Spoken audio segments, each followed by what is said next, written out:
Welcome to the Modern Wellness Podcast. I'm your host, Dr. Mary Pardee. This podcast, along with my private practice in LA and my newsletter, all are aimed to providing you evidence-based information around preventative medicine, longevity, and health in general. Join me in dispelling health myths as well as cutting through the noise that is social media. I hope that whether you want to optimize your performance or just in general get healthier, the Modern Wellness Podcast will help you do that. Today, I was joined by Dr. Phil Batterson, the head physiologist, coach, and founder of Critical Oxygen. Critical Oxygen is a personal coaching business that provides education, coaching, and physiological testing to help high achievers maximize their health and performance through practical science.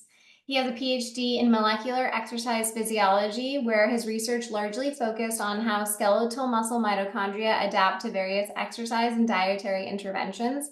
His master's is in biology, where he focused on the physiological factors that predict endurance performance. And his current research is on practical applications of near-infrared spectroscopy, or NIRS, for endurance performance.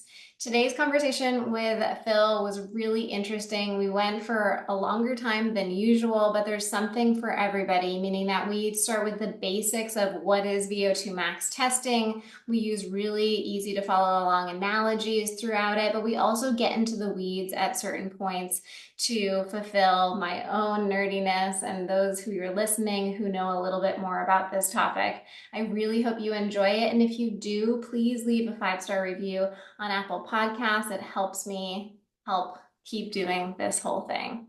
Thank you so much for coming on today, Phil. I'm really excited for this one. Yeah, thank you for having me. I feel like this is kind of a long time coming. And frankly, I didn't even know you had a podcast, but I have been wanting to reach out and get you on my podcast after we connected, with our work through VO2 Master and then David Millman and then Moxie at the same time. So this is great. Thank you so much for having me on. We've had a lot of overlap, and you're my go-to person if I have questions in this category. I just appreciate your knowledge base and that I have access to it, which feels like a real treat. And I'm excited to share that with everybody who's listening today and talk about some of the stuff that you're into too. But first, for those who don't know you, why did you even get into exercise science to begin with? I think like a lot of exercise scientists, I was always wanting to be a good athlete, and I did okay. The coaching I had with the training that I did and those sort of things, but I never really felt like I realized my potential in terms of actual, like I'm a runner by trade. And there was like these glimpses of, oh, Phil could be actually like a pretty good runner. And then I never really capitalized on it. So I always had these questions. Well, what could I have done different to improve my training and then improve my performance? And I actually started with an undergraduate degree in mechanical engineering, but I was an athlete all throughout undergrad. And then finally, like I got into my first job and I was like, this career probably isn't for me. So I kind of did the 180. And I was like, you know what? I'm just going to be an assistant coach. I'll quit my job, be an assistant coach for any cross-country team that will have me at this point, because I just want to see if I like it. And I got really lucky because the first team I reached out to just so happened to be like multiple time state champions in the state of Georgia. And what level are we at here? High school, sorry. Yeah, so they're like Division I cross-country state champions, like multiple years in a row, like 5, 6, 7 years in a row. I just reached out to the coach and just so happened they had, anybody who's familiar with cross-country, they had 6 guys that ran faster than 16 minutes in the 5K that year. So they won the state championship with the lowest score possible, like ever. And then they qualified for Nike Nationals. At the same time, it was one of those things where I couldn't take credit for any of that development, but I learned a lot from the head coach, Jack Coleman. And I learned a lot from just being around those athletes. And then it started to stem these questions again that I had about exercise physiology. So I kept pursuing that. And it's really born out of, I wanted to be better and I want to be a better communicator of those sort of things. And so that led me to coaching, which led me to my master's degree, which ultimately led me to my PhD.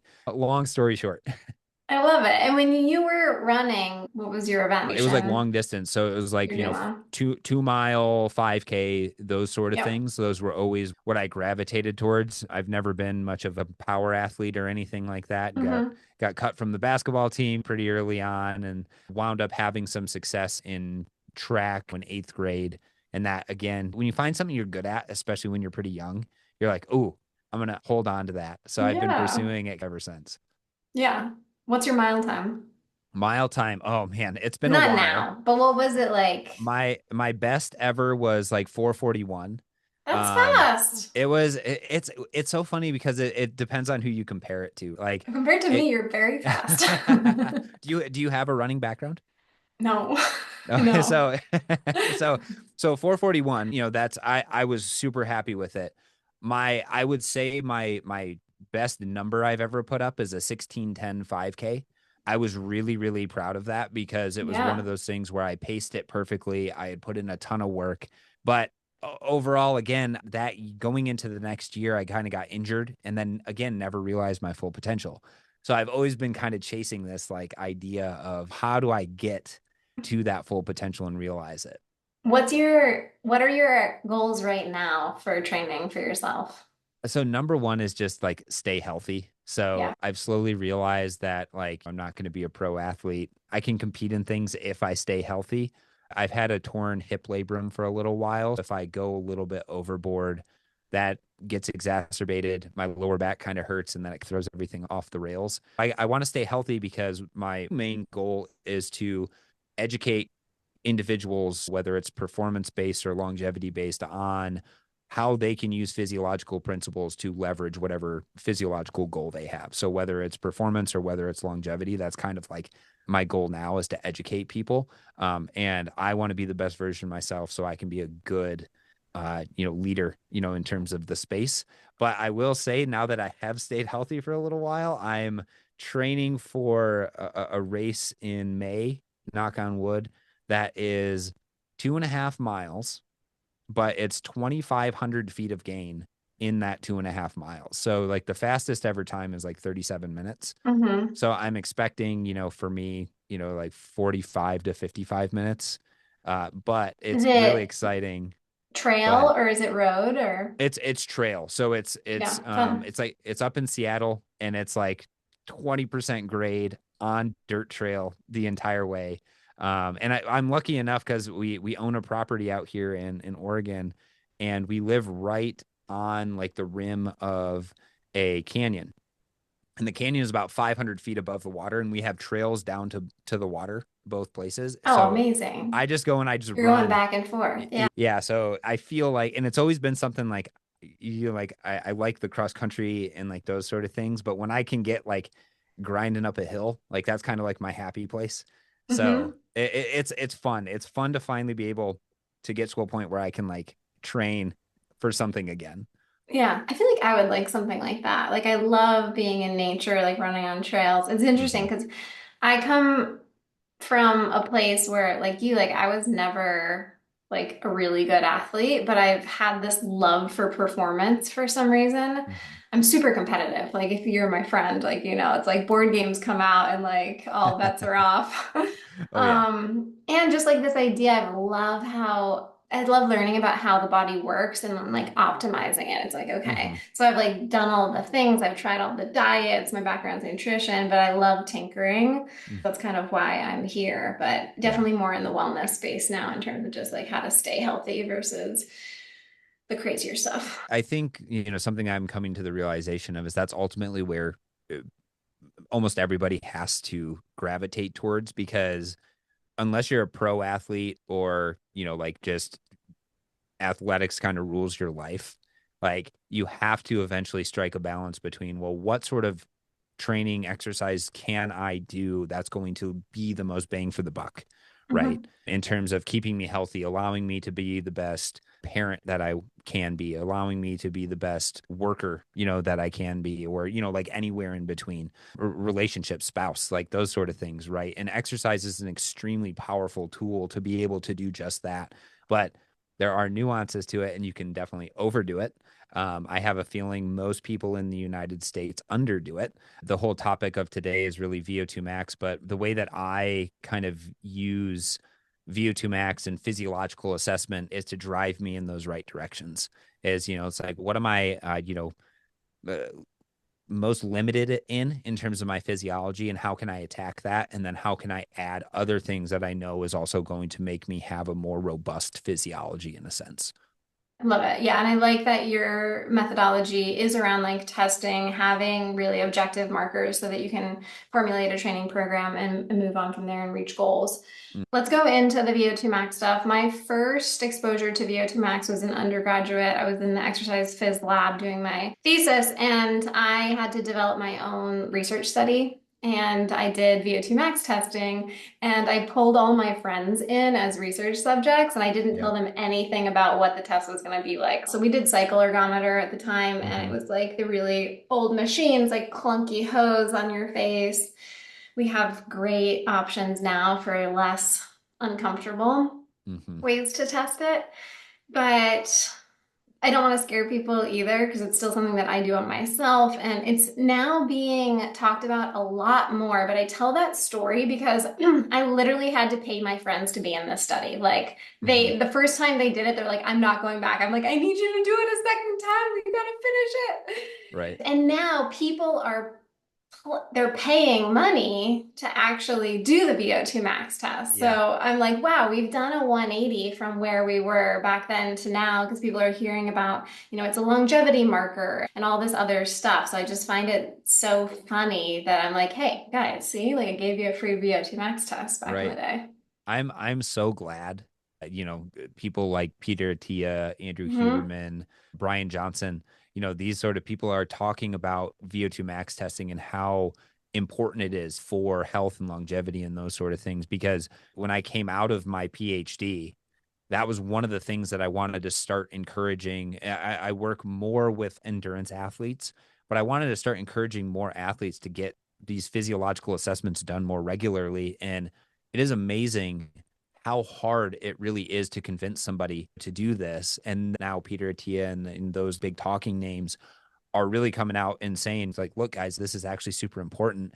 And now I don't have to have quite that battle with convincing somebody that this is going to be worth the money and the small time of suffering, that you have to go through during the actual test, Yeah. right? So yeah, I'm very grateful for that. And it's awesome that more doctors like yourself are adopting this and putting it in their clinics because I mean, as we'll find out a little bit later, it's probably one of the single best markers for risk of all cause mortality, reductions, and reductions in cardiovascular disease above Yep. dietary interventions, other things like that, which is absolutely insane. So yeah, like I said, that's just me just saying I'm very grateful for, people Same.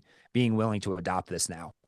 Same. Totally agree. Let's dive in. So first of all, just like what is VO2 max when we say that? What does it mean? And maybe we Mhm. start like really high level and we can kind of go into detail. Yeah, absolutely. So VO2 max, just from the actual letters that I'm looking at on my screen, V is volume, and typically it's written with a dot above it. So it's a rate of oxygen consumption that you can maximally achieve. What that means is it's how good is your body at taking oxygen from the air, putting it into your lungs, transporting it from your lungs to your heart to your blood, all the way to your muscles, and then using that oxygen at your muscle. So it's kind of a surrogate marker of how well your cardiovascular system and your muscular mitochondrial system work in conjunction during exercise. And the bigger that number is, the better that aerobic or, yeah, oxygen consuming engine actually is. I use the analogy, and I want to pass this by you because, like, is there holes in it? Should I change my analogy? But I use the analogy of like, how big is your engine? So, like, VO2 Mhm. max is measuring like the size of your engine and how efficient that engine is as well, in terms of it's not consuming gas, it's consuming oxygen. Does Mhm. that, I would say maybe not the efficiency side of things, okay, because you can have a really, really big engine and it can be, highly you know, inefficient? exactly. Like you're looking at somebody who has a fairly large engine, but is like pretty inefficient. So And when my you say VO2, inefficient, are you talking about inefficient at the mitochondrial level of consuming the oxygen or the muscular level of doing the performance activity? That probably one. Yeah. Most likely at the muscular level, converting that chemical energy that we're releasing from the mitochondria and then converting it into mechanical energy. And Right. it's really, really hard to measure mitochondrial efficiency. The Right. only way to actually do that is to take a muscle sample. I'm pretty sure the only way to do that is take a muscle biopsy, either take one muscle fiber or take out the mitochondria. This is what I did during my PhD. Put Mm-hmm. it into a fancy machine and then add a bunch of substrates that the mitochondria like. Um, Yep. so I'm really That makes careful with sense. those words because I'm not 100% sure that we're actually measuring mitochondrial efficiency, even though we can get an idea of maybe substrate efficiency, if that's what we want to call it, if we're measuring with CO2. Yeah. Now that like 90% of people have signed off of this podcast because they're concerned about the, no, I'm just kidding. I love it. We're gonna keep it high level for the most part, but Yeah. just to like nourish my nerd, we may go into some rabbit holes there too. Mm-hmm. Okay, so we got the VO2 max in terms of like size of the engine, oxygen consumed. And when we look at it in terms of longevity, can we talk about like the correlation there and what we know from the research? Yeah, absolutely. You asked me this question, and I got these questions a little bit beforehand, and I searched specifically maximal oxygen consumption or cardiorespiratory fitness and all cause mortality. And then I added this author, his name is Stephen Blair. And when you search that in Google Scholar, you get like close to 25,000 or maybe 3,000 or 30,000 hits in terms of Amazing. publications and stuff like that. And essentially, almost any study you look at that looks at the correlation of cardiorespiratory fitness or VO2 max and the association with all cause mortality, it's a positive association, meaning the higher your VO2 max, or I guess it's an inverse correlation. The lower your mortality or the higher your VO2 max, excuse me, the lower your risk of all cause mortality. And all cause mortality is just dying of like literally anything. Anything. The association between VO2 max and cardiovascular disease. And again, the higher your VO2 max, the lower your risk of cardiovascular disease, which makes sense. If you have a cardiorespiratory system that is very, very highly functioning, the possibility that it has disease and a disease that's going to kill you should be lower, right? If the two are actually related. Um, 100%. yeah, so there's tons and tons of good studies. There's one that I really do want to highlight where they did the meta-analysis of 42 separate studies with over 3.8 million adults, Wow, where they huge. measured their cardiorespiratory fitness and then they tracked, some level of all-cause mortality and cardiovascular disease risk in these adults. And what they found, and there's not a linear correlation, but from kind of what they determined is that you get a 14 and a 16% reduction in all cause mortality and cardiovascular disease mortality for every 3.5 milliliters per kilogram per minute higher VO2 max you have. Wow. So we're just Yeah. talking about, yeah, that's big. So that'll come into play when we talk about actual numbers. Before we Yeah. do, I actually wanted to share my screen. This is the study. It's a JAMA study that looks at cardiorespiratory fitness levels and all-cause mortality. I show this to all my patients because it's Mm-hmm. risk-adjusted all-cause mortality from going from a low level of cardiorespiratory fitness, which we're measuring with VO2 max there. If you just go from low to Well, they have the VO2 maxes broken down into 5 separate categories where mhm, low was the lowest 20%, below quartile, yeah. average was the next, and then so on and so forth. So if you're in the lowest 20%, that's what we'll call low, just to make it easier for people to understand. Love that. So if you go from low to below average, if you look at the adjusted risk for all-cause mortality, it's a 50% reduction in all-cause mortality. And I Mhm. think this is if you start at the age of 50. That's huge. And then if you go from low to above average, it's a 65% reduction in Mhm. mortality. And then they break it down by sex on the right here as well. And you're seeing greater reductions for women. What do you think about this? You've seen this, Oh, obviously. yeah. The bottom line, like that I take away from this is like, even if you do a VO2 max test and you have a low VO2 max initially, if you Mm-hmm. move from that low group to the next group, you've already done 50% of the work, right? And 100%.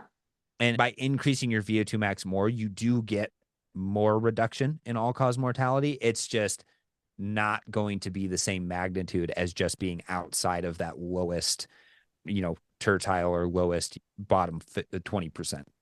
Right. Quintile. Yeah. Quintile, there it is. I know, I think I said quartile before.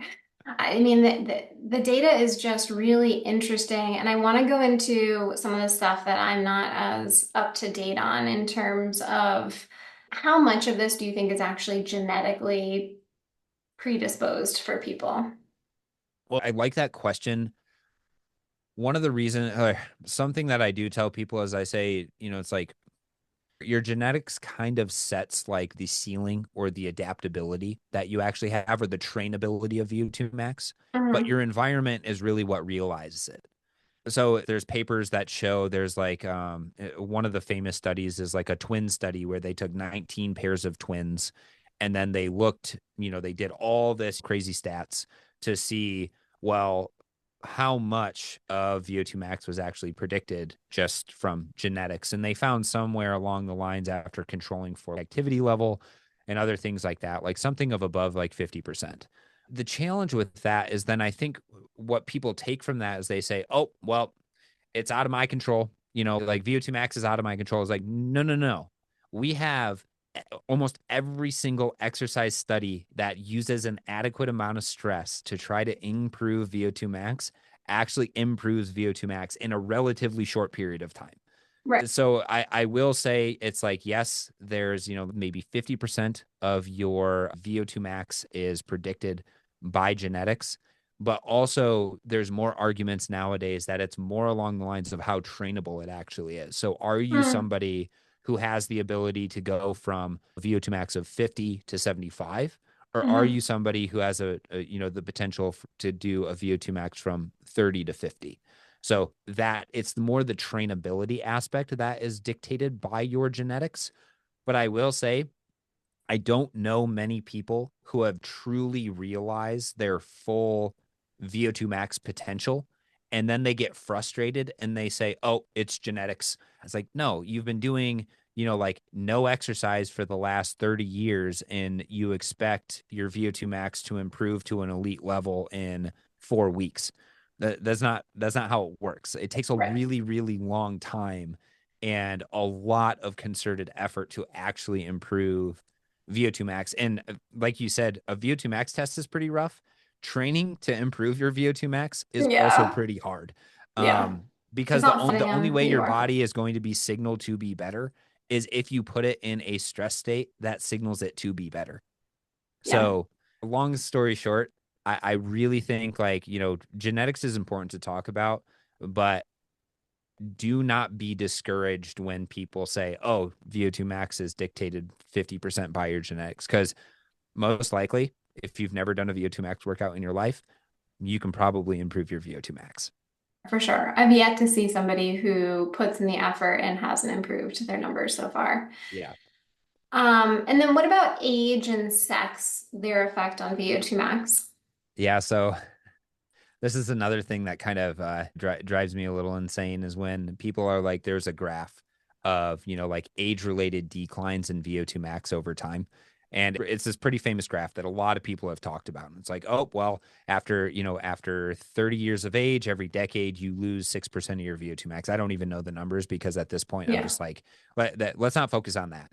Yeah. But just for the sake of this conversation, we will focus on it for just a few more minutes.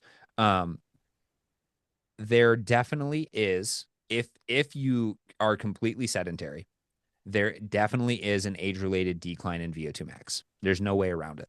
And the reason is because you are not putting your body in any sort of stress that would signal for your body to keep a high functioning cardiorespiratory system. There's no need. Like, so why would your body waste precious resources in order to do something that you never do to begin with? So Hmm. if you are sedentary or if you've exercised a lot early on in life and then do less activity as you get older, which most people do, there's still going to be some level of decline. So your heart rate actually does decrease over time. Your max heart rate does. And that's important because your ability to move oxygenated blood around your body is both related to your maximal heart rate and how big or how much blood you can push per beat. So Yeah. if that's going down, but the amount that you can push per beat is staying the same, then your VO2 max is going to go down, because you Yep. just simply aren't transporting the same amount of blood.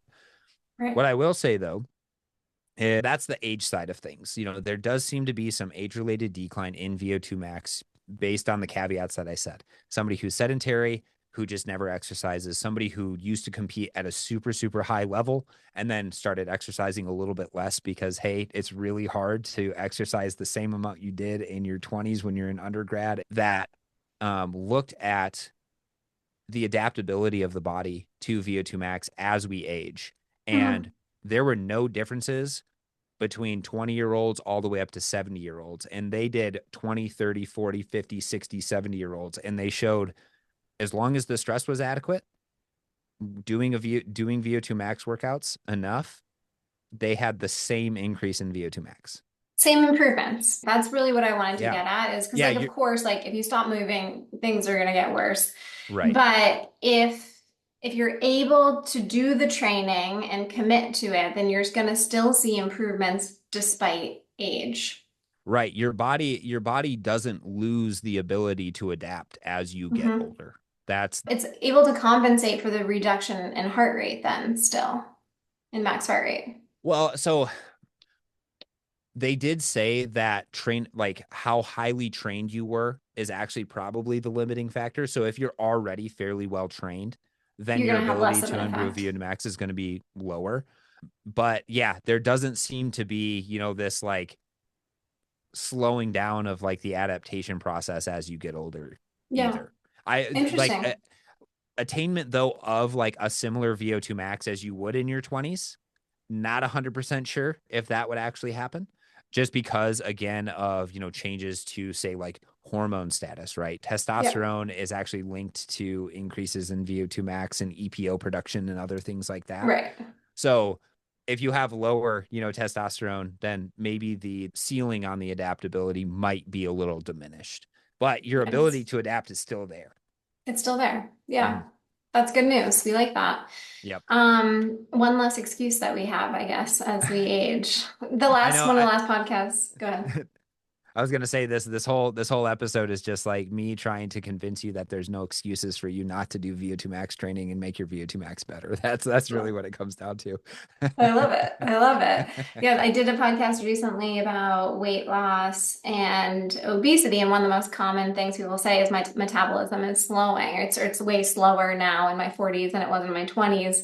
And there was a research article that came out a couple of years ago that basically squashed that idea. Yeah.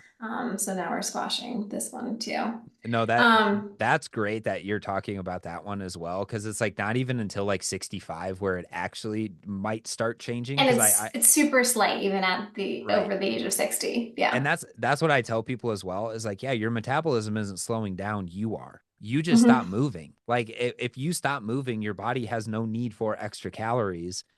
Well, and the need for those extra calories, where they go is they just get stored as body fat.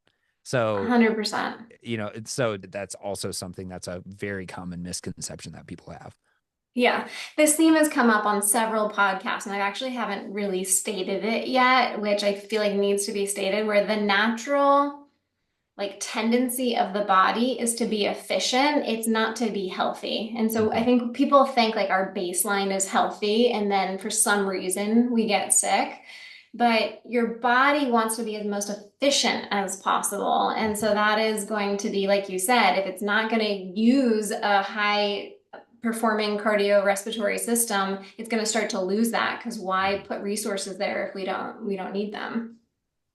We pack them on the body because, we don't know when evolutionarily we were going to run out of food. So our bodies are really, really attuned to storing extra calories and being efficient with the calories that we're actually using. So yeah, it's really interesting. You have to almost go out of your way, especially in this day and age where sedentary behavior is rampant. There were times during my PhD where I was kind of just in my house all day. And then I looked down at my watch at the end of the day because I hadn't exercised or anything. And I got like 1,000 steps, if that. Hmm. Hmm. And it's just like, oh my gosh, if I'm conscious of this, there's got to be other people out there who are getting even less steps than I am because I make a point to go walk and go do other things like that. So yeah, your body just wants to be as efficient as possible. And Yeah. if you don't give it a reason to adapt and stay, kind of in prime shape, then it's not going to do it. Yeah, absolutely. This is my competitive side. So I put a question in here that I don't know if anybody else cares about, but who has the highest VO2 max measured and what is it? Like, let's get an idea of like the range here, right? So like Yeah. who's at the top? Well, let's actually take a step back real quick and just talk about how VO2 max is typically reported. Um, so VO2 max can be reported one of two ways. It can be reported in absolute units, so liters of oxygen per minute, Mhm. or in relative units, milliliters of oxygen per kilogram of body weight per minute. So Yep. when we talk about, numbers in terms of VO2 max, if you're talking absolute VO2 max, so liters per minute, it's typically around the ranges of like 1 liter per minute to maybe 10 liters per minute. Mhm. I imagine somebody's probably hit 10 liters per minute. That's really, really high. But relative is reported again as milliliters of oxygen per kilogram per minute. And typically it will range. I've measured people who have a VO2 max of 20. And the highest ever measured, and this isn't in a study yet, and it should be, is I believe it's Christian Blumenfeld, who is a Mhm. Norwegian triathlete, and it's something above 100. And so when you're And talking relative, you're saying it's taking into consideration the person's body weight, right? So correct. yeah, Yeah, you're just like in BMI, we do that versus just listing somebody's weight, right? So it's right. per kilogram. Yeah. So you're normalizing, to body weight. Obviously, it doesn't take into account muscle, which is going to be a highly metabolic tissue versus fat. But that also kind of reflects in somebody's VO2 max. If they have a high level of body fat, they're going to have higher body weight, which is going to pull their VO2 max down. Right, Um, right, right. so Christian is the highest right now. Previous to that, there was a cross country skier that was like 96 to 98. That was actually reported in a study. And what's really interesting is everybody I think has in their mind, oh, a super high VO2 max, he must have been an amazing athlete. The Norwegian skier, I'm pretty sure he was a cross country skier. I can't remember if he's from Norway or not, but he was a really good athlete, but he never won like He gold wasn't medals number and stuff one. like that. Whereas Christian, on the other hand, is kind of laughing in the face of that. He's got a super high VO2 max and he's probably got a super high, every other physiological variable that we can measure because he's won, like the Olympics. He set the world record in the Ironman and he's been gunning to try to win, like the Ironman Kona and those sort of things. So he is everything, in He's terms of poster being child. But that goes back to what we were saying before, where VO2 max is not necessarily an indicator of efficiency in terms correct. of the machine, right? And this is not usually relevant to people that I'm talking to because we're looking more at longevity. But can you speak to like why higher isn't always better in the case of an athlete?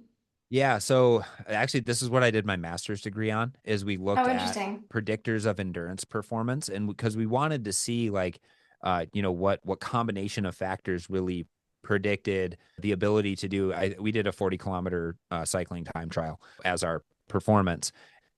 VO2 max, so how big your engine is, how where you redline in terms of, like your speedometer, Hmm. your second threshold, where that's occurring and the speed at which that's occurring, and then your economy. So how efficient your engine actually is. The combination of those three variables was thought to be like the best predictor of endurance performance. And I mean, sure enough, like when we actually measured with all of these athletes that we tested, it explained like upwards of 75% of the variance in 40-kilometer time trial performance, which is actually Yeah. insane given it's only three variables. Yeah, that's a lot of Um, it. but we also measured a surrogate for mitochondrial function or muscle oxidative capacity. So the ability of the body to get oxygen to the capillaries and then the capillaries to diffuse the oxygen to those mitochondria and then the mitochondria to use that oxygen. that measure that we did with near infrared spectroscopy, like it's similar Right. to the Moxie monitor, Mm-hmm. explained over 80% of the variance in That liver. one. Yes. Oh, now Um, I'm more interested in Moxie than I was before. You guys need to use well, that as a and one. I will say this: we can't measure that exact number with the Moxie currently, Okay. um, but we're working on it. But it's So similar. It's like going in the right direction. yeah, exactly. Because what you're measuring ultimately is, or what you're trying to get at is like, how good is that muscle unit at getting oxygen there and then using that oxygen? So anything Yeah. we can do that gets us closer to measuring that, I have a feeling is going to get us, That'll be you another know, podcast for those at, wondering. We're not going to go down the rabbit hole of yeah, nears today, but we will in the future for yeah, sure. Okay, so that's kind of our spectrum where you can have a VO2 max of 20, relative VO2 max of 20, up to, if you're the number one in the world, over 100. yeah. It could be lower than 20 as well. And it gets concerning, when you're kind of in like below 20, because anything you do is going to essentially result in a VO2 max attainment. Walking, standing up to go and, like prepare food, walk up the Yeah. stairs, do something like that. Like if you've ever had, most of the time this occurs with, like older individuals. So like a grandparent or something who, Hmm. you know, isn't very physically fit. You hear them kind of like huffing and puffing, even though they took 2 steps up. So it gets to a point where if your VO2 max is too low, you actually are limited by the things you can do in your life.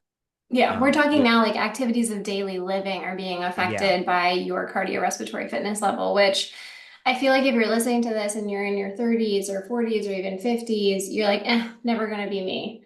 yeah, And the amount of people that say that now and then it is them at some point in life is huge. So, like, most of my job is convincing people that you need to care about it more than you think right now, right. because we have this like disillusion that we're not going to get older for some reason. And that's why training it now, getting it really high, most likely there's going to be a time in your life where you have to become more sedentary. So your VO2 Yeah. max is going to start to decrease.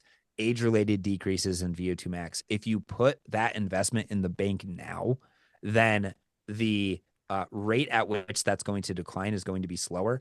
And the end point that it actually gets to is going to be hopefully higher Higher. than somebody Yeah. who never put that investment in. You want to pad yourself now so you've got the room to decline because you will decline. And that goes for Mhm. muscle mass, that goes for a lot of the things that we talk about Right. in the preventative med space as well.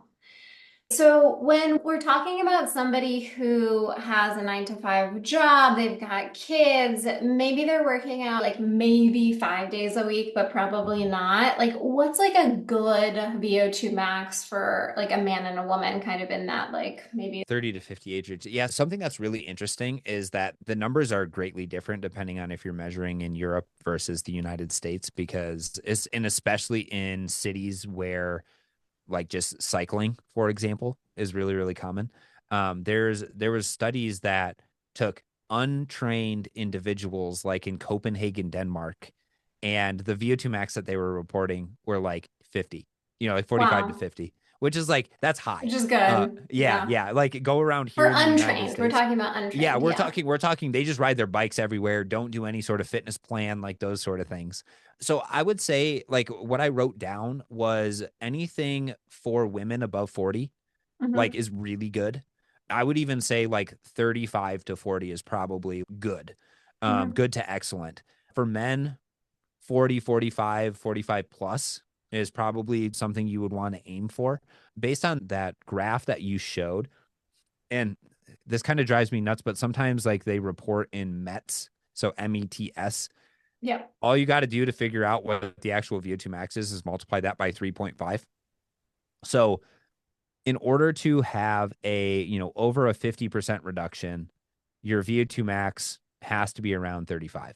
So that's reduction in all cause mortality. Their cutoff for that quintile was 35. Correct. Got it. Or no. So yeah, so the low was like 16, Hmm. and then getting to like that 50+% reduction, you Hmm. get anything above 30. Yep. So that's, so that would be good.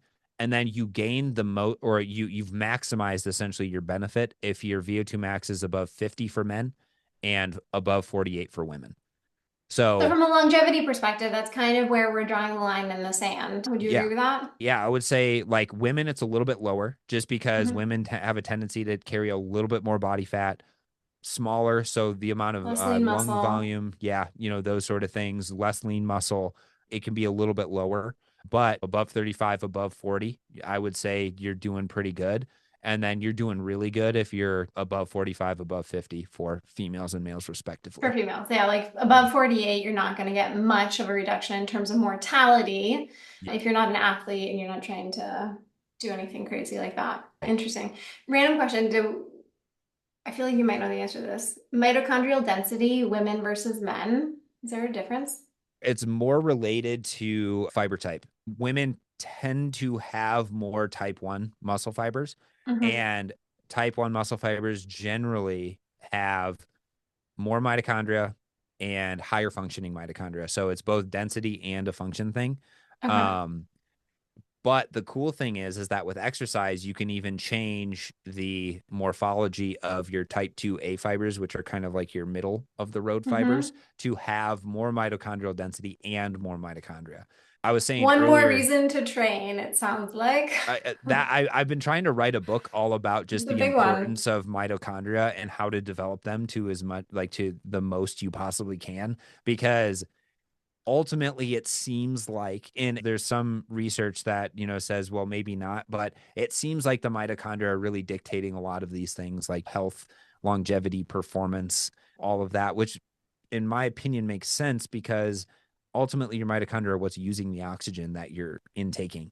So Mm-hmm. you have to have a lot of very highly functional mitochondria in order to have a high VO2 max, in order to be able to use the substrates that are that you are consuming as food, like all of these different sort of things. And we can go down that rabbit hole maybe in separate episode, but yeah, it's something I I think a know. lot I about. told Phil we were going to go past the hour, and I'm looking at the clock, and I'm like, well, that's when I thought I didn't have another 25 questions that I didn't write down.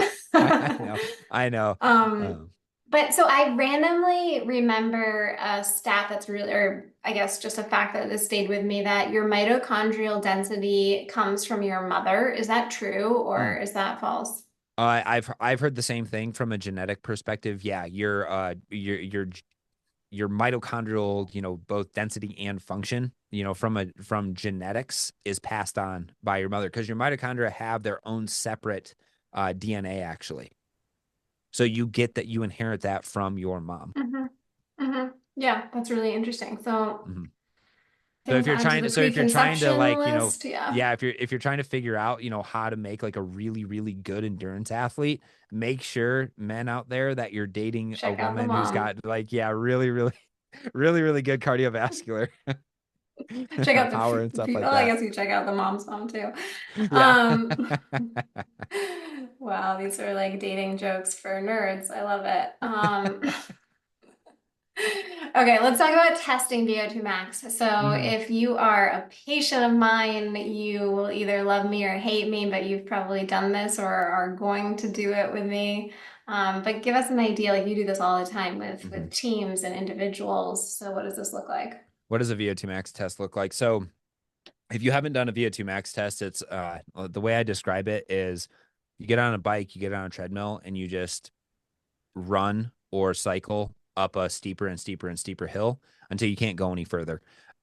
It's designed to take your body through very low intensity exercise all the way up to maximal intensity exercise. So in the beginning of the test, it's a breeze, right? You're warming up, you're Walking. feeling, you can't talk because you have a mask on your face. Sometimes, depending on the device you're wearing, you could have a little thing in your mouth, like a mouth guard.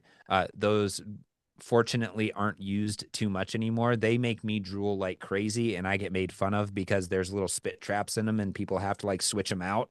And I They're think terrible. I set the record for like our labs like spit trap removal and swapping out during, which I don't know if that's like a badge of honor or what, but it was something that luckily we don't have to deal with anymore. Now it's like a fairly comfortable, like mask with something that just like lays on your face or a tube going from it. You'll wear a heart rate monitor during the test as well. and you'll probably increase intensity every 1 minute, for example. You'll increase the intensity, you'll keep going, and the test should last anywhere from 8 to 15 minutes. Might last a little bit longer if the protocol is designed that way. But it's really about the last like 4 to 5 minutes that are really pretty grueling and pretty tough. And that's where having somebody who's there cheering you on, encouraging you to do better and better and better is always really, really important. It's funny because when you write this up in literature, you say participants were vigorously encouraged to continue to exercise, which it's We were funny because screaming at them. yeah, no, exactly. Vigorously encouraged to continue to exercise. And it's because that motivation actually does really help. Um, but yeah, other than that, it's again, it's as hard as you can possibly go. And then after the test, you just pop off the little face mask, and then you either, can cool down or walk around the room, take a step outside, those sort of things, just so you can, catch your breath and cool down a little bit. Yeah, the device software always has like a cool down built into it. And I've never met somebody who will wear that mask during cool down. It's like the test is done, and it's like the first thing is like, how do I get this thing off my face as fast as possible? The mask that you're wearing should not be inhibiting your breathing, but there is something to say it does get warm under the mask. It can feel a little claustrophobic. So whenever somebody is done, first thing I do is just pop off the mask. I'm like, you already did your job. We'll take that off. Now don't throw up on the bike and stuff like that. Yeah. I also haven't had anybody throw up. So, I say it jokingly, but it's one of those things where in order to get a good measurement of VO2 max, you have to go to max. Now, it may not be the best place to start. If it's the first exercise you've done in a really, really long time, you can do submaximal tests. And you can extrapolate and get an idea of what your VO2 max should be. But really, to measure this, you do have to truly go to max Failure. exertion. Yeah. And that can be one of the most difficult parts for people who aren't athletes, who haven't done physiological testing before, is to even go to max, like to even know what max feels like. Yeah. So part of this whole process is just getting used to getting to failure. Mm-hmm. Would you Yeah, agree? absolutely. And that's something that could be beneficial to the person who's putting on the test, is that there is a learning curve in terms of pushing yourself harder each time. And regardless of if you learned how to push yourself harder or your VO2 max improves from exercise, seeing those numbers go up is super encouraging. Mhm. Like if you do one test and your VO2 max is a little low, for example, and then you come back and you increase it by 3.5, 5 milliliters of oxygen per kilogram per minute, that's really encouraging. You're like, ooh, now I have a number that shows that I'm actually going in the right direction. Totally. And do we have to do lab testing, or, a common thing I'll say is like, oh, I know my VO2 max, I have a Garmin watch. Because Garmin watches will kind of give you a VO2 max estimate. Thoughts? With anything that is using kind of, population algorithms to determine a number, I'm always fairly skeptical. Like, for example, like the age related heart rate training zones, use 220 minus your age, and then it was changed a little bit, but that's a little bit of a side tangent. But the graph that was used, if you actually like look at it, the R squared value is like incredible. It's like 70, 0.75 or something like that. But there's your little like, line of regression line. So what I say is, yes, you can use it. And, then if you go and get a VO2 max test, some people it's going to be really close. Other people it's going to be way off. The people Totally. I tested this weekend, I think there was like 2 people who were within 2 milliliters per kilogram per minute, which is great. I was like, perfect. Like you're obviously doing some pretty high intensity efforts that are pretty indicative of then your VO2 max. For me, mine is like 20 off. So Huge because discrepancy. That's a yeah, lot. yeah. So That's what? worthless at that point. Yeah. Yeah, exactly. Because then it's like, okay, well, how do I know if anything is like actually a meaningful change?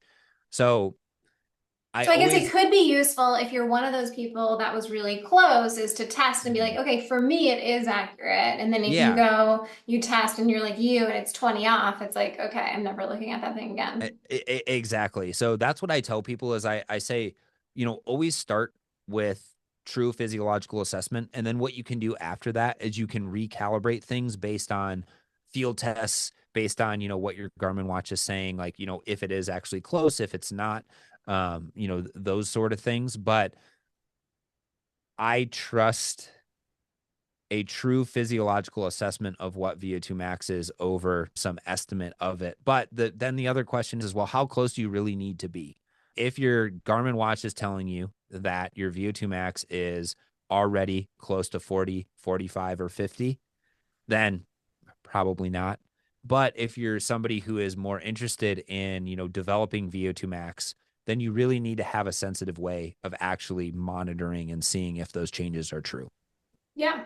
But what if you're the person that gets, a reading of, 40 on their Garmin and they're like you and they're 20 off and they're actually 20? Yeah, there shouldn't be that big of a discrepancy That'd be a because 40, that'd be a 50%, right? So like you yeah, can, so that maybe would it's be not that would be crazy because if you had a VO2 max of 20, then you would be struggling to like, walk workout. You up wouldn't hills own and a stuff like Garmin that. also. Yeah. Um Whereas with a 40, and you can also get a decent idea if if you don't have, like the lab equipment or access to this, which I think a lot of your listeners do because they're, either your patients or they're associated with you in some way. But if you don't, you can still do a step test Mhm. like we just talked about, and you can figure out what your highest power output is. And your highest power output is pretty closely related to how high your VO2 max actually is. Got it. So Again, you're it's talking not, about being on a bike and doing like looking at your yeah, wattage, like your yeah, max wattage that you're able to get to after a step test where you're increasing intensity over a period of time. yeah, And so yeah, say you get that wattage and then you're saying like there's a graph that's available that you could then associate it with VO2 max. Is that it? yeah. There, it's so oxygen consumption and power output are pretty linear. In terms of, so you can look up graphs of like, how to convert and like other things like that. But again, there's always, like the chance that because you aren't truly measuring oxygen consumption because you're just measuring power output, that you're not getting the correct number. Mhm. But just as a surrogate of tracking, and then if Mhm. you do 6 months or 6 weeks of training after that, do the same test and you get to 2 stages higher, your VO2 Mhm. max definitely went up. Right. So, Right. So you're saying you can still train VO2 max as well without knowing your VO2 max for mhm, sure. But just say somebody does the test, they know their VO2 max. Is mhm. it just like to put on your fridge, or is there actionables that we can actually do after the VO2 max test? Like, why do we actually care about this?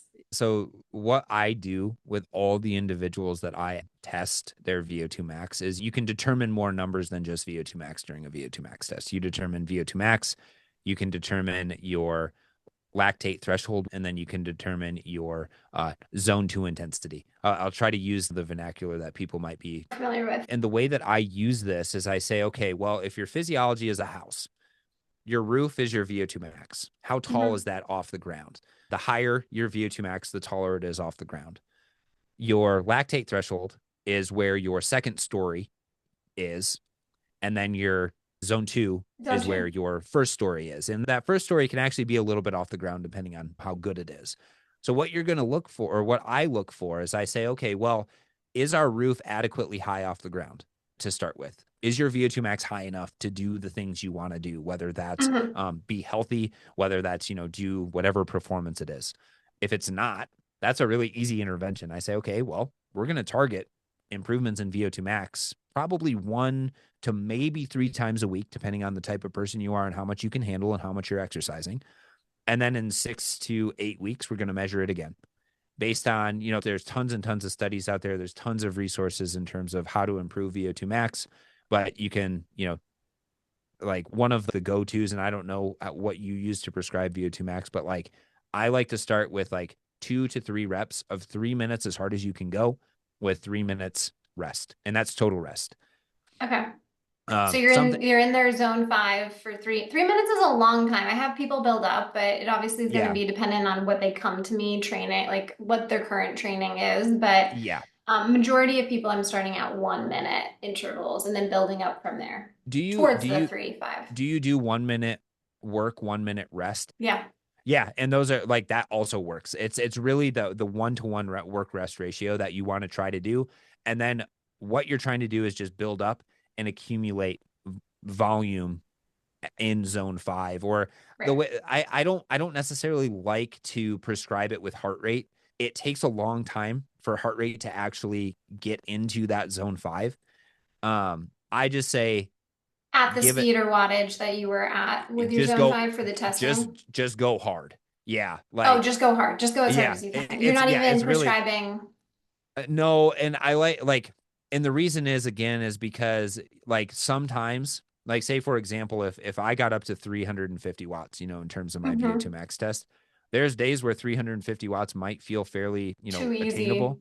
And Yeah. then there's, yeah, other days where it feels too easy. So I use like, I use speed and heart rate as like a check-in to say, Hmm. like, were you sandbagging it today? Because if your heart rate, if your max heart rate is say 185, for example, and every single one of your repetitions only gets up to 155, there's a big difference between those two, right?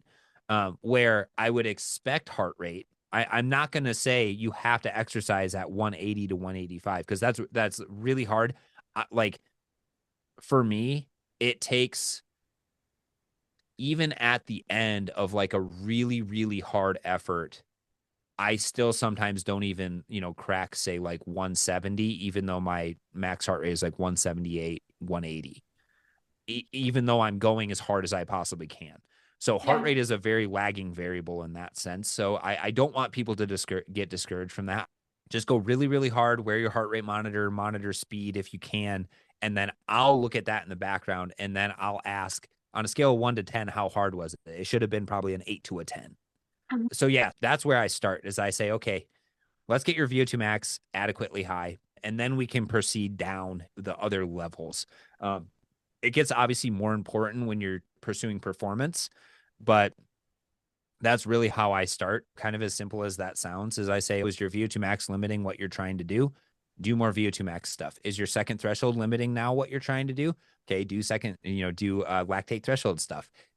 I almost never just prescribe purely zone 2 training, because I think it's a lot of the time, unless somebody is like very, like hasn't exercised hardly at all, I think it's more useful in the context of the high intensity exercise. So I like somebody to do some level of high intensity exercise, and then they can do the rest of their training that week at their zone 2 kind of intensity. So you can develop zone 2 all the time, and then you pick kind of between, do I want to develop threshold or do I want to develop VO2 max, VO2 to max. serve whatever purpose I have.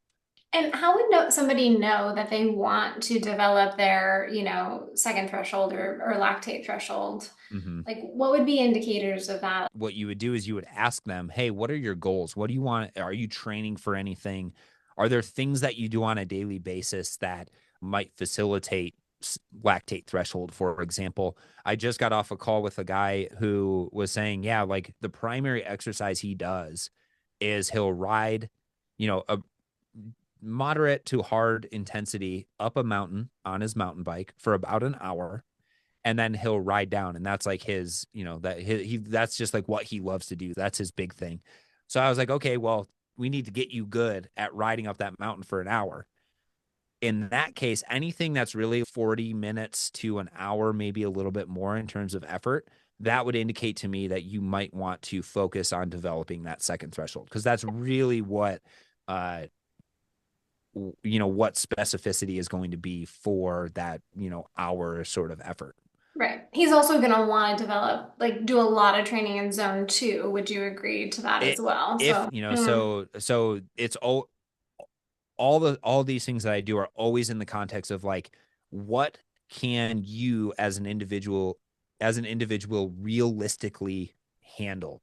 And The first and foremost, I would focus on that number one thing. Is it going to be VO2 max development? Is it going to be second threshold development? And then the zone 2 stuff, I know it's gotten really, really popular, but I still view zone 2 as more of an adjunct to just movement. So if you Okay. don't have time to do zone 2, I'm like, okay, that's fine. Just try to walk more, because zone 2 is generally pretty low as it is. So if you're walking more, you're getting pretty close to that zone 2, even though some people would argue that you're not. And the way that I kind of think about training in general is like, if you're trying to sculpt a statue out of marble, for example, high intensity interval training and threshold training and those sort of things are kind of taking big chunks out of that marble. But the Mhm. challenge is if you do too much of that, you can start to get fractures in the marble where you knock off an arm, knock off a head, knock off a nose, do something like that. The zone 2 training, what it allows for is that marble to repair itself. So, the human body actually can repair itself. Marble can't. But in this case, the marble can repair itself. And the zone 2 training is a little bit more of like a fine, sort of like detailing sort of thing. Like if you want to get a crease of a nose or, like eyebrows or something along those lines. And I think it's kind of been over conflated as this cure all for, mitochondrial Yeah. biogenesis and other things like that. I tried to look up studies that actually prescribed zone 2 training, which is first threshold or right around there. And there was Mhm. one series of studies that I found in like, mid 90s that looked at changes to citrate synthase, which is a marker of mitochondrial volume density. And only after 10 hours per week was citrate synthase activity actually increased.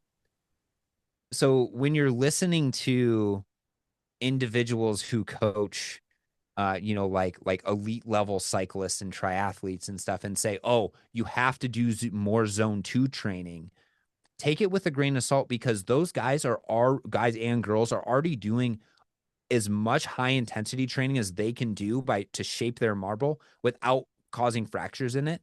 And the only other thing they can do is do more zone 2 training to continue to develop.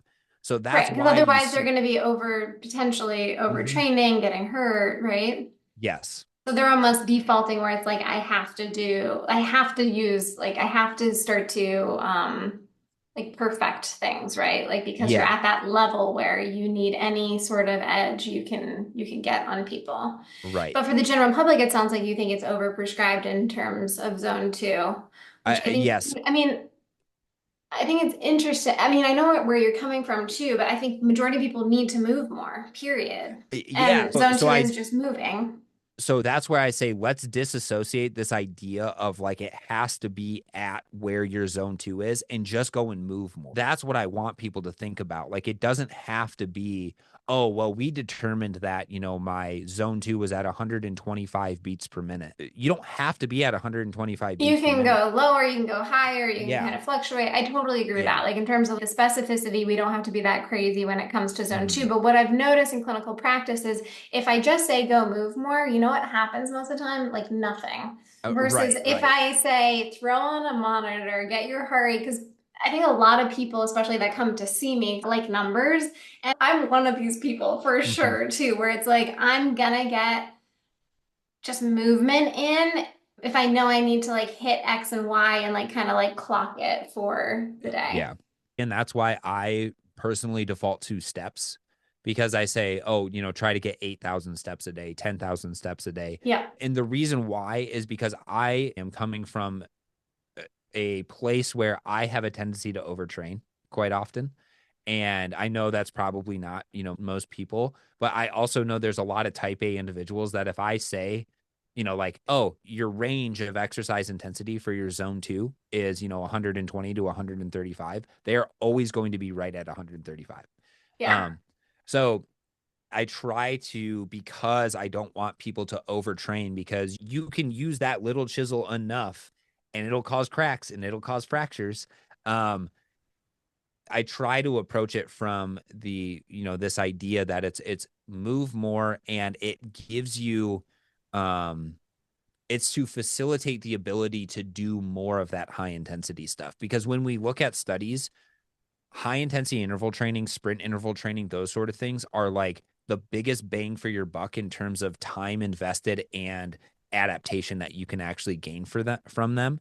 Yeah. And so that's where, for people who are trying to be, like more healthy, have more longevity, it's like take the biggest bang for your buck and then try to build in more of that low level activity, whether it's going for a walk with your spouse after dinner or, doing Hiking, something yeah. like that. Yeah. Well, let's go into a little bit because you already mentioned lactate threshold. So we have to talk about like what it actually is. So what is lactate threshold and what's the significance of actually testing it?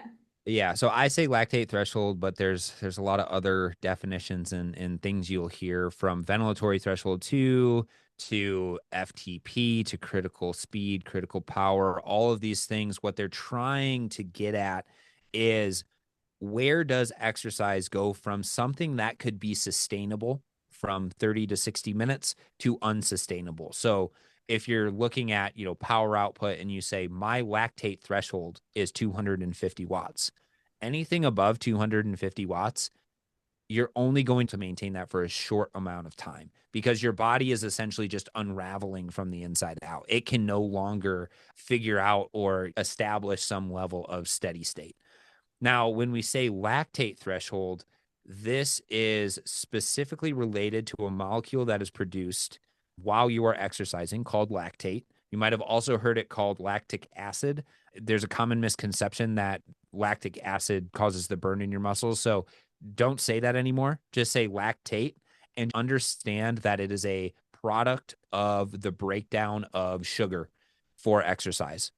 And the more lactate that is accumulating in your blood, the more you are relying on sugar for fueling that exercise.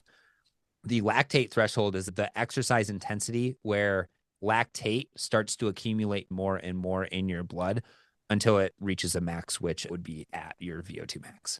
Right. So you're losing your ability to like recycle, right? The Mm-hmm. lactate. So it's starting to build up, and that's what's causing that second threshold or the lactate threshold to be formed. Yeah, lactate can be used as a fuel in your mitochondria. The first thing that happens when you start to break down those sugars for fuel is that lactate just gets taken up into the mitochondria, and you don't really see any lactate change in your blood. But as you exercise harder, you become more reliant on the breakdown of those sugars. So eventually you get more lactate than your mitochondria can take in that specific muscle fiber. So first, that lactate gets shipped out to other muscle fibers, which can then take it in and be used in your mitochondria. And then ultimately it gets to a point where you get even more and more spillover where your mitochondria, all your mitochondria, like in your muscles, are essentially saturated. And then you just get this continuous influx of lactate into your blood that just keeps growing. And that's going to happen at different levels of intensity for different individuals based on your level of training. Based on your level of training, based on how well your mitochondria are functioning, how much you actually can use glucose and or sugar for exercise. So knowing that is important, especially if you are somebody who wants to do something that, is between 30 and 60 minutes in terms of effort. Right. So if he can push that threshold off later, what Mm-hmm. would be the assumption there? Yeah, so if he could push that off later, that means that his mitochondria are more capable of using that sugar. And along with the production of lactate, you have more things that can actually make you tired. Protons, so acids. So it's not lactate that's causing the acids, but there's acids coming from other places within your muscles. And then you also have like a few other things that ultimately, if they build up, they can inhibit your body's ability to actually create force. And by inhibiting the ability to create force, you're actually fatiguing yourself.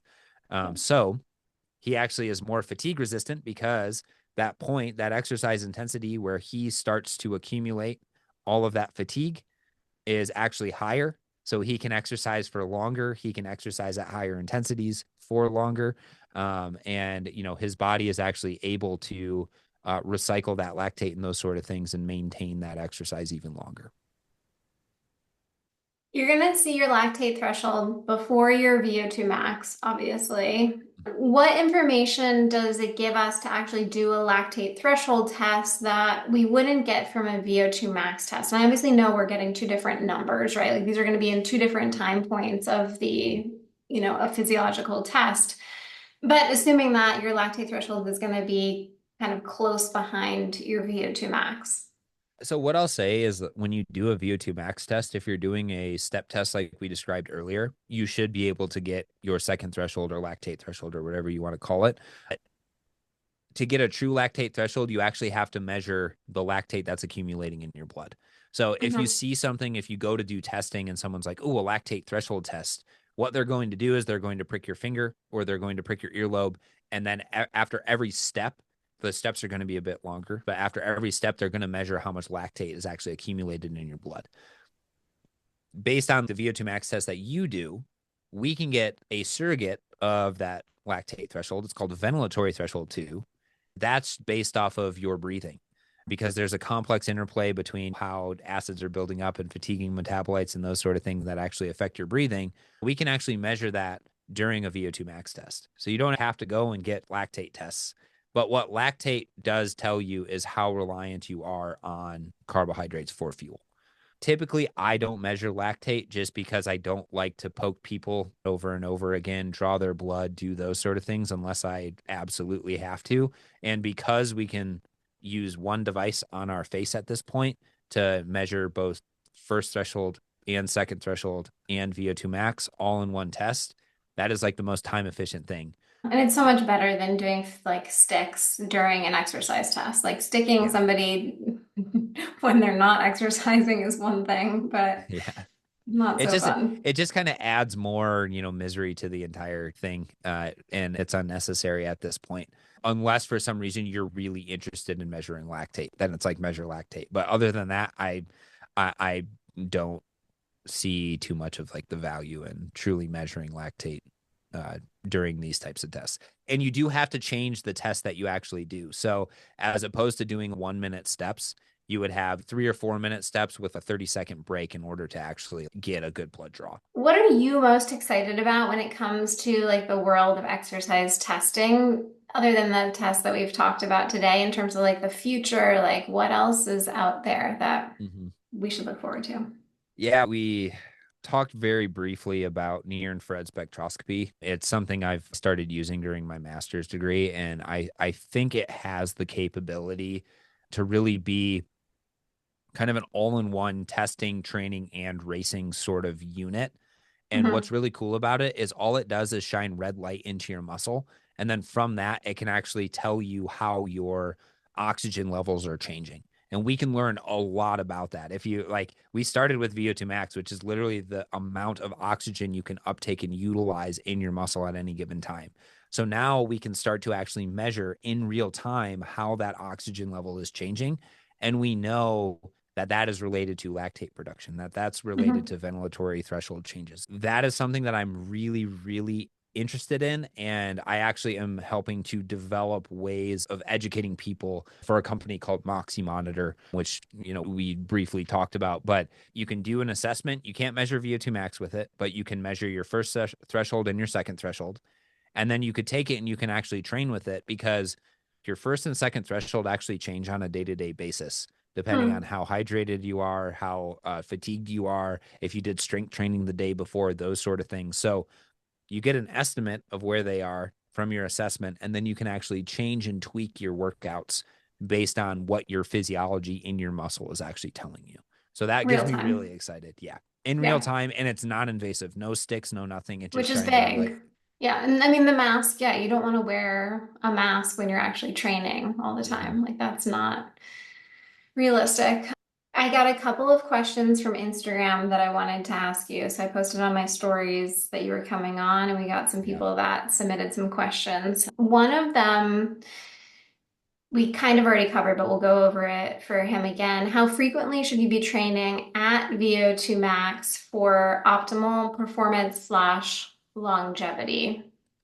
Yeah. So those are two different, sort of answers, right? For Mhm. longevity, once or twice a week, if you've identified that you want to improve your VO2 max, is going to should be adequate for improving it. But this is why we assess every 6 weeks or so, because we Yep, want to to make sure it's see actually working. for individuals who are training, it could be 1, 2, or 3 times a week. The way that I like to train endurance training actually is um, Most of the time I don't specifically do like a block of just VO2 max development. I say I do a primary focus of VO2 max with a threshold workout in there as well, because I like to touch on all different aspects of physiology all the time. It's just a matter of what I'm focusing on. So if I were coaching an athlete or coaching myself, I would say, 2 VO2 max workouts a week and then 1 threshold workout would be how I would approach, attacking, improvements to VO2 max. Yeah, great. And the other one is there a relationship between RER, respiratory exchange ratio, and aerobic threshold?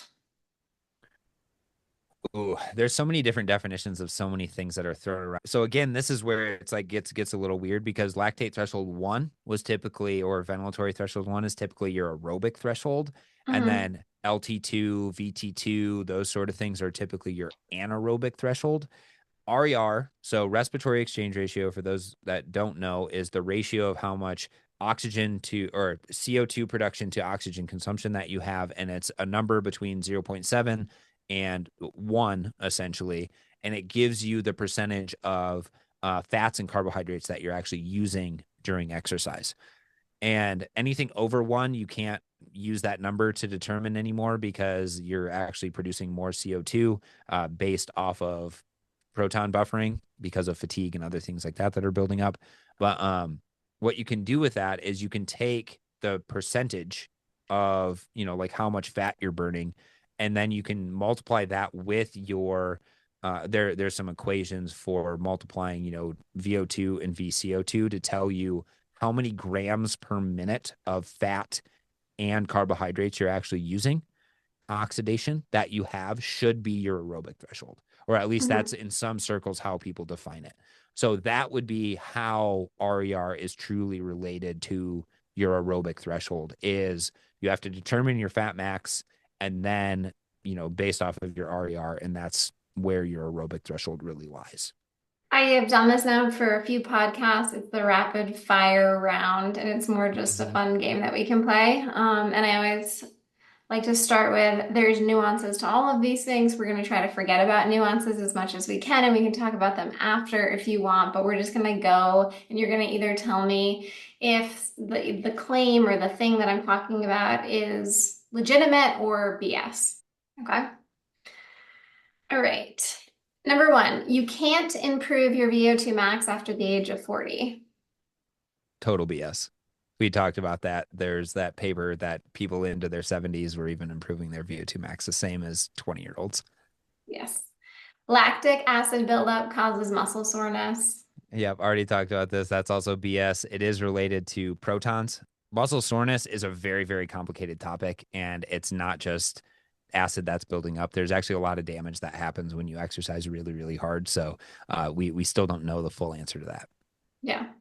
High intensity interval training is better than steady state cardio for improving VO2 max. I would say that is true to some extent. You can get away with doing really, or I say it's crap because it's really hard, really high intensity steady state work that has been shown to improve VO2 max, but overall bang for your buck, high intensity interval training, sprint interval training is going to improve VO2 max much more than that. Got it. Low intensity aerobic training is beneficial for heart health. I would say true, but I would also say that if you're healthy enough to do high intensity interval training, that's probably, again, going to be the best bang for your buck in terms of cardiovascular improvement. Fasted cardio burns more fat. From an acute perspective, true. From an overall perspective throughout the day, it's a wash, because you end up eating more, and then you preferentially burn more carbohydrates throughout the day. So false. Wait, yeah, what did I say? You gave nuance, which you're not allowed to do on this game.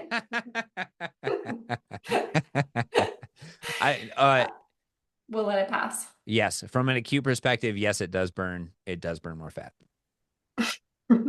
Rest and recovery are critical for performance improvements and injury prevention. Absolutely. You need to train to exhaustion to improve your aerobic capacity. False. It's the same. It's the same thing with strength training.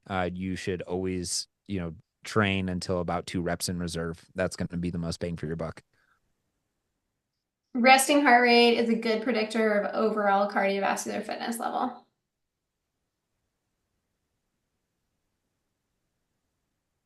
I know that the doctor answer should be true, but I would say anything under 60, you're good to go. Anything under 60, you're good to go. Okay, yeah, I understand what you mean there. You're not going to benefit from being lower. Is that what you're saying? This is the nuanced discussion, right? You definitely see people with lower resting heart rates generally have better cardiorespiratory fitness, but it's not like the end all be all. VO2 max, I would say, is probably more Much better important. So measure predictor. that. Yeah. Yeah, absolutely. I mean, you're also, from a medical standpoint, you can have bradycardia from hypothyroidism, right? That is something I've been thinking a lot about lately is like, are is the amount of like decreased or bradycardia like in highly fit aerobically trained athletes, is it always due to better cardiovascular function, or is it just due to malnutrition and Mm. thyroid issues? It's actually um interesting that you say that because I took care of a bunch of runners at one point when I was down in San Diego, closer to the Olympic Training Center, and hypothyroidism is so much more prevalent in the population because of just training loads and things like that. So I think there might be something. I'm just postulating. that's something I'm extremely interested in, because I would say I'm a pretty fit individual, but my resting heart rate, even when I'm measuring it with my aura ring and it's the lowest point in the night, it's like 50. And most of the time it's probably around like 60, something like that. But, you see people all the time who are like, oh, all this training that I've done resulted in this, like resting heart rate of 34. And I'm like, well, are we sure it's a resting heart? Like, because when I don't eat enough, my resting heart rate goes way down. Mm. So, Yeah, I so mean, you're just a turning your correlation I'm dial seeing. down. Now, if somebody's listening and we're 90 minutes in and they're like, "What the heck? What were they actually talking about? What do I do here?" Like just like two takeaways from this topic that you think people should leave with. Yeah, I would say VO2 max is one of, if not the best predictors of all cause mortality. So the higher your VO2 max, the lower your risk of all cause mortality, lowers your risk for cardiovascular disease events as well. So having a high VO2 max is really important for your health. And the next takeaway is you can improve it throughout your entire life. And if you are trying to improve it, start slow, because you got a long time to add investment into that bank as you get older. Love it, love it. Yeah, and just move is the other thing that I'll Mm-hmm. say. It's just like just move your body if that's where we're starting too. Yes. Yeah. You're launching a course Mm-hmm. soon. Is it January? Yeah. It's tentatively going to be like the first week of January. That's when I'm planning on doing it. I'm on your email list, which I'm very excited about, so I will be Great. getting notified. Mm-hmm. If people are interested, like tell me a little bit about it. Where can they find out more about you? Also, talk about your podcast, please, if people Yeah. want to listen. It's a great podcast. It's one of the few that I'm an avid listener of. First and foremost, podcast is called the Critical Oxygen Podcast. You can find it on Spotify, Apple, those sort of things. You can find me on Instagram most of the time at Critical O2. It'll just be a picture of me, the picture that you will post in the show notes. If you have any questions on anything that is related to physiology in terms of longevity or performance development, please shoot me a DM. Like, this is the sort of stuff I love to do. I love educating people and helping people do that. And that's where these courses kind of come into play. So this new course, I have one course that was exercise physiology for coaches and athletes, which kind of sets like, like if you're interested in physiology, figuring that out. But this course is like exactly kind of what we talked about today, is the way that I do VO2 max tests and other physiological assessment, and then look through the data to then be able to prescribe, to the person, what do we need to actually attack to make you a better individual and make your physiology even better, so we can have better potential for endurance performance. So I'm still structuring that, and I'm coming out with more and more information on it every day, but you can find all that information on criticaloxygen.com. And like I said, if you have any questions, just shoot me a DM on Instagram if you're over there. And if not, you can reach out to me on my website as well. Awesome. And we'll put all of those resources in the show notes. And again, if you're listening on Apple Podcasts and you want to check out the video, it's on our YouTube channel and on our website because we did some screen sharing today. And thank you so much for coming on. Really appreciate you. And I'm excited. We're going to have to do a number two to cover the things that we didn't get into. Yeah, absolutely. Thanks for sticking around, everybody. I have a tendency to go on tangents. If you like those sort of tangents, I think you will like my podcast as well. You will Um, definitely like the podcast for sure. If you like uh, the rabbit holes. Yeah. yep, yep, exactly. Yeah. So thanks for having me on. This was so much fun. Thank you.